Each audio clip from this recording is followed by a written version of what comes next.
I've spent the last 2 days at a health summit with Barbara O'Neill, and it was just a few key moments stood out for me.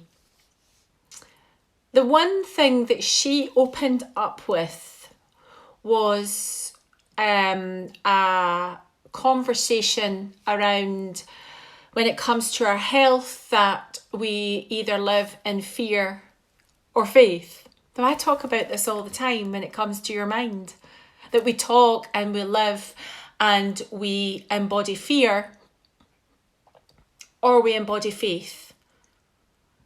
So it was so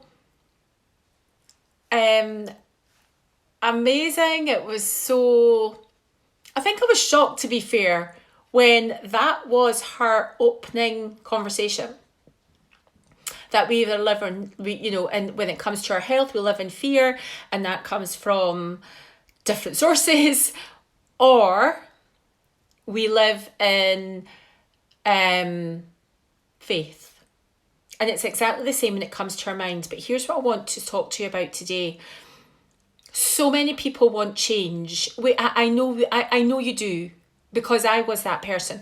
We live in the place of what we have just now isn't enough, but a lot of us live in the place that we shouldn't ask for more because that's greedy, or we don't ask for more because we don't believe we can get it. And I think that is a real shame. There are people out there that are quite happy and content with what they do have, but I do think that majority of people want some sort of change, and that change is generally something more than what they have just now, whether that's wealth, health, relationships, career, business. But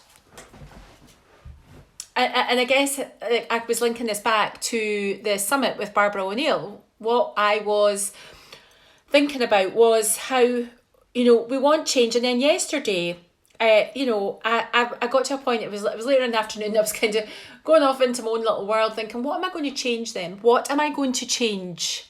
I was like, well, this. Oh yeah, and I'm going to stop that, and I'm going to introduce that. And it got me thinking about how few people actually change. And I wondered yesterday, out of the, let's say 500 people were at the summit yesterday, I wondered how many people are actually going to make a change in their lives. And then it got me thinking, well, how many people, if they make a change in their lives, how permanent will that change be? It's exactly the same with the mind when it comes to change. So many people will want to change. So yesterday there were so many people who wanted better health and wanted to come off medication and wanted to live a healthier, happier life, and aiming for longevity. And then, so how many people will actually make the move to change out of a cycle that they are in with regards to their body to actually make that change? Because change gets to be quite uncomfortable.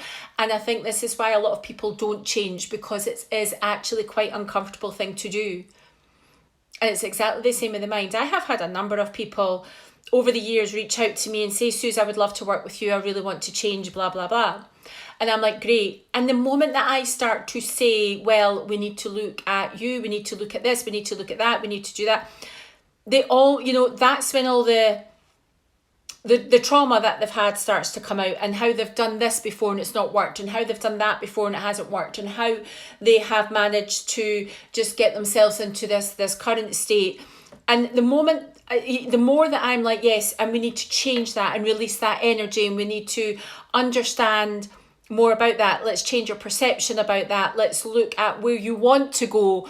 They can. The ability to actually move on, the ability to actually say, okay, let's leave that and move into something else, move into a different, is actually so terrifying that many people won't budge. Many people will just stay as they are and accept that is just how it is.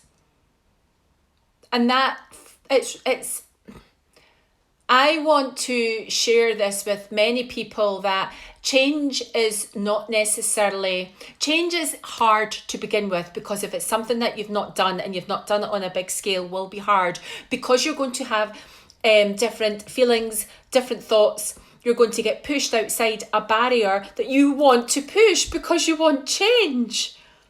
You're going to feel things that you've not felt before, which is what you want because you want change.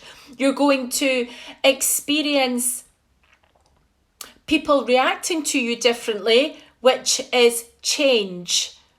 So many people want that change, but it takes a strength and a courage that only a small percentage of the population will actually move on to do. So I'm not saying that the last 3 years of me on this journey has been plain sailing. Absolutely not. Absolutely not. But I will never stop, and I will always pursue me. So that's when, I was thinking how many people from the conference yesterday will actually have permanent change or make any sort of change. And I'm like, yeah, I'm going to do that. And I just get to work. I just get to work because change for me is just normal. It's just, I know it's going to be different.